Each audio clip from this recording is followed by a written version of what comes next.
मैं नहीं कह रही आज आपको मैके वाले, क्योंकि आप हैं सोल्जर्स और आप जितनी डेडिकेटेड होती हैं अपनी औलाद के लिए, मेरा नहीं ख्याल कि उसकी ज़िंदगी में कोई और शख्स इतना उसके लिए फ़िक्रमंद होता है। यानी कि मैं अगर अपनी अम्मी की बात करूंगी तो मेरी अम्मी बेड रिडन थी, वो चल फिर नहीं सकती थी, व्हील चेयर पे थी, लेकिन उसके बावजूद भी मेरा उस वक्त अनमैरिड भाई, उसके करियर को लेकर वो इतनी ज़्यादा कॉन्शियस थी कि वो उसको हेल्प आउट कर रही थी बिस्तर पे लेटे लेटे, चाहे वो कंप्यूटर के ज़रिए हो, मोबाइल के ज़रिए हो।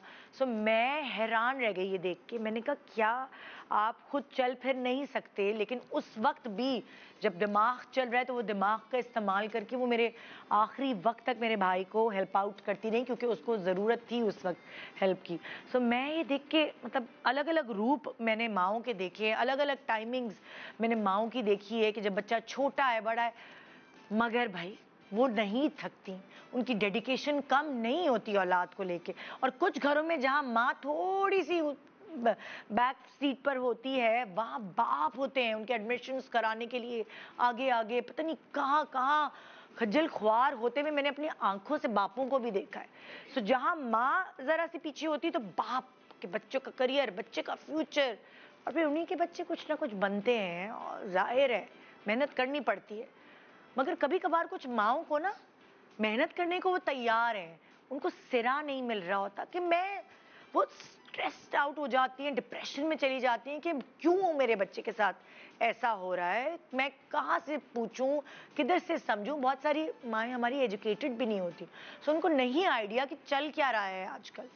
सो मैंने कहा चाहे आप इतनी पढ़ी लिखी हो ना हो, सुन तो सकती हैं, देख तो सकती हैं ये शो, तो आइए साथ मिलकर कुछ सीखते हैं कि हमारे बच्चों के लिए हम और कितने हेल्पफुल साबित हो सकते हैं। हमें बेसिकली उनकी मदद करनी है अगर वो किसी मुश्किल से वाकई दो चार हैं तो, और उसके लिए हमें भी मदद की ज़रूरत है, हमें भी एक्सपर्ट की ज़रूरत है, हमें भी सीखने की ज़रूरत है।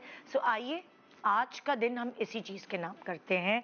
मेरे साथ इस वक्त मौजूद है सना खान, जो साइकोलॉजिस्ट एंड थेरेपिस्ट हैं। अस्सलाम वालेकुम। वालेकुम अस्सलाम। Educational psychologist. Educational psychologist. और फिर मेरे साथ हैं किरण जावेद, जो क्लिनिकल साइकोलॉजिस्ट हैं। कैसी हैं? ठीक है अल्हम्दुलिल्लाह। और हमारी जिंदगियों की एक इम्पॉर्टेंट चीज़ जो है हमारी बच्ची की उस्ताद, टीचर। सो मेरे पास मौजूद है इस वक्त तूबा रोहे, जो कि बीकन लाइट अकेडमी के ए लेवल साइकोलॉजी टीचर हैं। अब टीचर भी, वो भी साइकोलॉजी की, तो मुझे उम्मीद है कि आप तीनों से आज बड़ी हेल्प हम सारे मैके वाले ले सकेंगे। सबसे पहले तो इतनी सारी चीजों के नाम आ गए हैं, ये ADHD क्या है भाई? हमें नहीं समझ आता ये क्या चीज है। बच्चे ही बता रहे होते हैं मेरी क्लास के उस बच्चे को ADHD है, मेरी क्लास के इस बच्चे को ये है वो है। ADHD basically it's attention deficit hyper activity disorder. ठीक है, अब जिस तरह से आपने कहा ना कि मेरे क्लास के इस बच्चे को ADHD है, इसको तो ये डायग्नोस करना भी एक चीज़ गलत है कि हम इस तरीके से, क्योंकि वो बच्चों ने भी कहीं सुना है, अगर वो आपको बता रहे हैं उन्होंने भी क्लास में सुना है कि इसको तो ADHD है।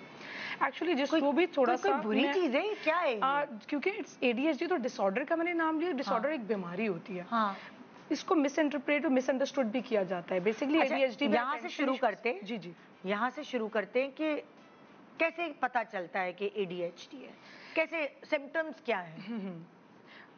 अटेंशन इश्यूज आते हैं, ठीक है, और हाइपर एक्टिविटी भी आती है, ठीक है। अगर जैसे एग्जाम्पल देके करते हैं हम, जैसे मैं आपकी बात सुन रही हूँ, अब मैं आपकी बात सुनना चाह रही हूँ दिल से, लेकिन मेरा दिमाग इधर उधर जा रहा है कि अरे वो अच्छा बिल देना है, अंडे डबल रोटी लेने थे वो भूल गई, उसके ये इस तरह का सीन है। बिल्कुल, तो आप मुझे तौर पे भी अटेंशन आपकी लूज हो रही होती है, फोकस लूज होता है, और उसके बाद मैं आपकी बात भी सुन रही हूँ तो साथ में मोबाइल भी यूज कर रही हूँ, कभी यहाँ देख रही हूँ कभी ये देख रही हूँ, ये क्या हो गया, ये क्या, अटेंशन किसी भी तरीके से डाइवर्ट, तो उनका अटेंशन स्पैन बेसिकली कम होता है। ओके, जो एक इंसान के मुझे अच्छे से याद है जब हम छोटे होते तो हमारे रिपोर्ट कार्ड में लिखा आता था अटेंशन स्पैन बच्चे का बहुत कम है, इस तरह की चीजें। उस वक्त ADHD का कोई लेना देना नहीं था, लेकिन रिपोर्ट कार्ड में होता था कि बहुत अटेंशन स्पैन बहुत लो है या बहुत, बिल्कुल ऐसा ही है। देखिए फिर यही बात है ना, मिसअंडरस्टूड जो मैंने कहा कि लोग कर जाते हैं वो इस तरीके से कि अगर अटेंशन स्पैन लो है तो वो किसी और वजह से भी हो सकता है, लाजमी नहीं है कि उसको ADHD बीमारी हो,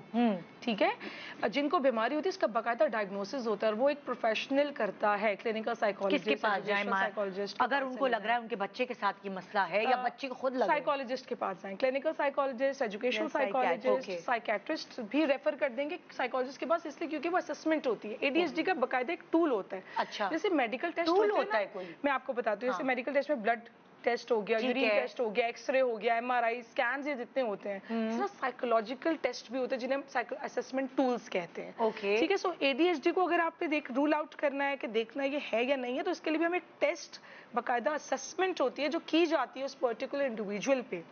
फिर उससे पता चलता है, और उसमें पेरेंट्स भी इन्वॉल्व होते हैं, यानी पेरेंट्स से भी हम सवाल जवाब, क्वेश्चनिंग होती है बेसिकली, और बच्चे के भी बिहेवियर्स देखते हुए ऑब्जर्वेशंस हमारी अपनी होती है, क्लिनिकल जजमेंट्स, ऑब्जर्वेशंस होती हैं, हिस्ट्री देखी जाती है, करंट लाइफ सिचुएशंस देखी जाती है, उनकी स्कूल की डीलिंग, उनके पढ़ाई की डीलिंग, उनकी और चीज़ों में जितना भी प्ले में भी उनको डिस्ट्रैक्शन हो रही है या वो कर पा रहे फोकस से नहीं, ये सब चीज़ों का असेसमेंट होता है।